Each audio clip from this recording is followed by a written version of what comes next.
Hello everyone and welcome to a brand new episode of the 5 Red Lights. Today we're taking a glance back into history for the history of the McLaren and Mercedes partnership, a pairing that is reunited this season. My name is Aaron and it's time for the 5 Red Lights. 1 light, 2 lights, 3 lights, 4 lights, 5 lights, and it's go!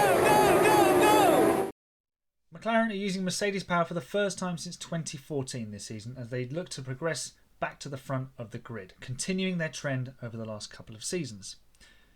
But what's happened since they split in 2014? Well, since 2010, when Mercedes re-entered F1 as a works team, they had some early struggles and spent some time creating the perfect winning machine. And they've gone on to achieve unprecedented success, 7 World Championship doubles and countless other records. Through this time, McLaren have had a nightmarish reunion with Honda, culminating in a messy separation before they joined up with Renault from 2018 to 2020. Not only had they fallen behind on the track, they'd fallen behind off the track as well. They'd fallen from being the cutting-edge team of the early 2000s under Ron Dennis, but had slumped as low as 9th in the Constructors' Championship in 2015 and 2017. Under Zak Brown's guiding hand, the team has been in reinvigorated form and has risen from the depths of despair to 3rd in the championship in 2020, despite having the 4th or 5th fastest car on average. So with that all said, how did McLaren and Mercedes get on the first time they were partnered together? Let's take a look back at how it all began.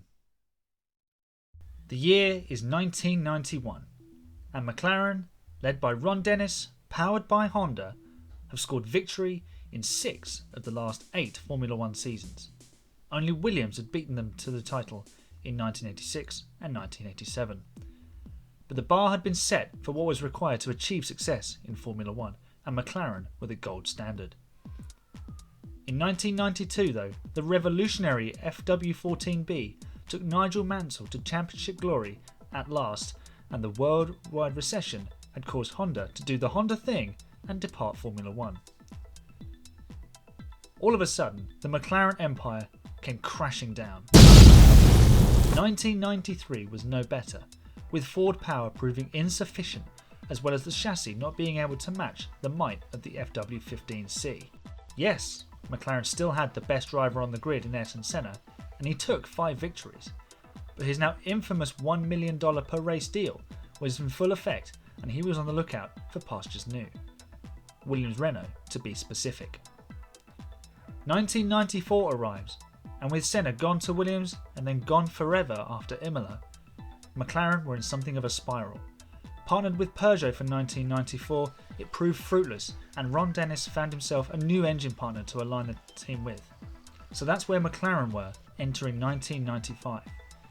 But what about Mercedes? Where had they been up to that point?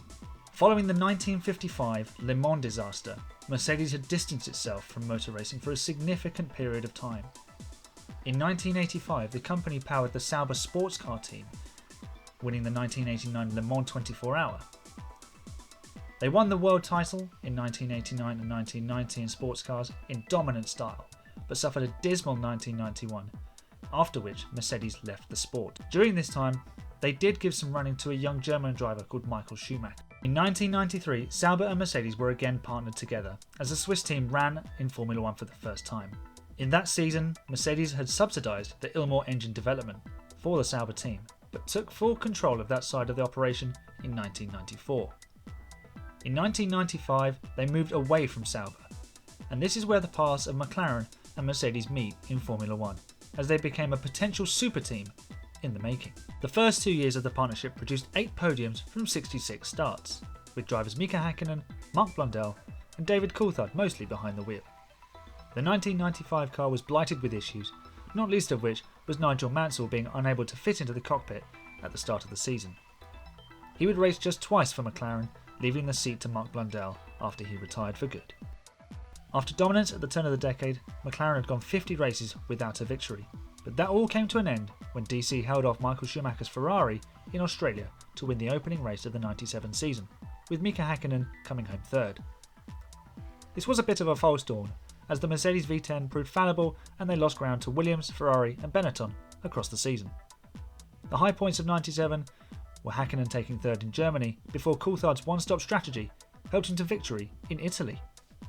McLaren were finishing the season strongly as the title battle peaked ahead of them. Hakkinen took pole at the Nürburgring and was on course for victory before their engine packed up halfway through.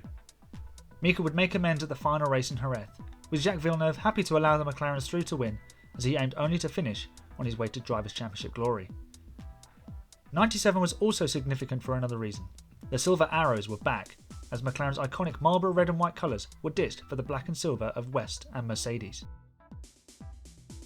1998 saw regulation changes and the addition of Adrian Newey, which helped McLaren become the class of the field, taking both championships in 1998, but only the driver's title in 1999 with Mika Hakkinen. In the year 2000, Mercedes bought 40% of McLaren, making the partnership a powerhouse within Formula One. 2000 also saw the start of the Ferrari dominance with Michael Schumacher, but McLaren were always hot on their heels and Mercedes powered them to several victories, while the engine was also the culprit for a number of lost wins, notably Häkkinen's final lap retirement in the Spanish Grand Prix of 2001 and Kimi Räikkönen blowing up when in control at the Nürburgring in 2003. While often being among the fastest on the track, the reliability problems constantly plagued the Woking team, and the 2005 championships headed to Alonso and Renault because they were unable to finish the race distances consistently. Following a winless 2006, 2007 and 2008 saw Mercedes cure the issues with the new V8 engine, and the McLaren had the fastest car of 2007.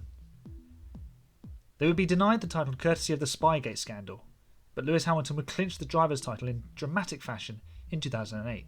However, the Ferrari pair of Kimi Räikkönen and Felipe Massa proved much more prolific than Hamilton and Kovalainen at McLaren, so Mercedes once again missed out on a Constructors' World Championship. More regulation changes in 2009 saw the miracle of Brawn GP, where they had an emergency power supply from Mercedes after Honda departed the sport again.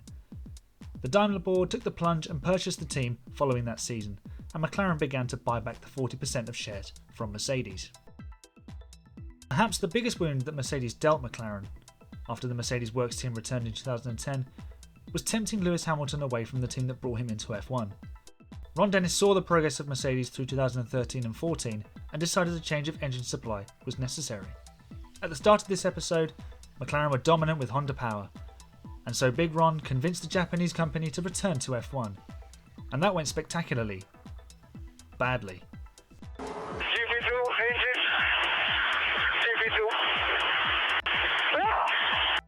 McLaren and Honda parted ways in 2017, partnering with Renault and Toro Rosso respectively. And now the year is 2019, and McLaren announced a return to Mercedes power for 2021. With Zak Brown having this to say: "The agreement is an important step in our long-term plan to return to success in Formula One. Mercedes is the benchmark, both as a team and a power unit, so it is natural that we would seek to secure a relationship with the company for the next phase of our journey." Mercedes boss Toto Wolff added, "We are delighted to welcome McLaren back to the Mercedes-Benz racing family with this new power unit supply agreement. Although the two brands share prestigious history, this new agreement is all about looking to the future and beginning a new era of power unit supply for the years ahead." Over the 20 seasons partnered together from 1995 to 2014, 352 races brought 78 victories. McLaren and Mercedes were one of the very best combinations in Formula One history. Given the prodigious success of the Mercedes high-performance powertrains since 2014, powering the team to every title since the start of the V6 turbo hybrid era, McLaren have certainly upgraded themselves. The parallels of the mid to late 90s are there to be seen. Years in the wilderness with what Ron Dennis would probably describe as suboptimal machinery. If McLaren is serious about returning to the top step of the podium, and they are, then this is a huge step closer to reaching that target. Considering the progress of the last two seasons, McLaren's fans will hope that Daniel Ricciardo and Lando Norris can score plenty of podiums and be on hand to scoop up a victory if Mercedes and Red Bull drop the ball. With the Mercedes Works team and the Aston Martin team a direct rival running the same power units, it will offer the team crucial development information for the future. McLaren and Mercedes were a formidable pairing in years gone by. Can they recapture the past glories in a way that the Honda adventure did not? Only time will tell. There it is then, just some of the history of the McLaren and Mercedes partnership. Thank you so much for watching and listening.